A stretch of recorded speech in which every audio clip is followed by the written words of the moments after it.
અમારા વિસ્તારનો એક વિદ્યાર્થી હતો. એ વિદ્યાર્થીને હું દાખલ કરવા માટે ગયો બેંગ્લોરમાં વેદ વિદ્યાન ગુરુકુલમ નામનું એક ગુરુકુલ ચાલે છે. ત્યાં હું ગયો તો કે આમને કઈ બહુ આવડતું નથી કે આ વિદ્યાર્થી એને ચાલે.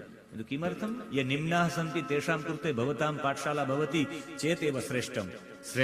શ્રેષ્ઠ બાલકાનામ તો શ્રેષ્ઠત્વમ પ્રાપ્નુવંતિ એવ. શ્રેષ્ઠ બાલકાહ પ્રાપ્નુવંતિ એવ. યદિ નિમ્ન બાલકાહ શ્રેષ્ઠત્વમ પ્રાપ્નુવંતિ ચેત એવ ભવતામ પાઠશાલાયાહ વિશેષતા એવ. ભવन्तઃ આચાર્યા સંતિ. કયા રીત્યા આચાર્ય ભવંતિ ભવन्तઃ? यदि निम्न बालकाः निम्न कक्षायाः एव भवति चेत् भवतां वैशिष्ट्यम् औदार्यं न भवति. भवतां वैशिष्ट्यं भवति ये निम्न बालकाः सन्ति तेषां श्रेष्ठत्वं प्राप्नुवन्ति चेत् एव भवतां पाठशालायाः वैशिष्ट्यमेव. मैं तो केम राखो नहीं, तमे नबळा बाळकोने श्रेष्ठ बाळको बनावो तो तमारी पाठशाला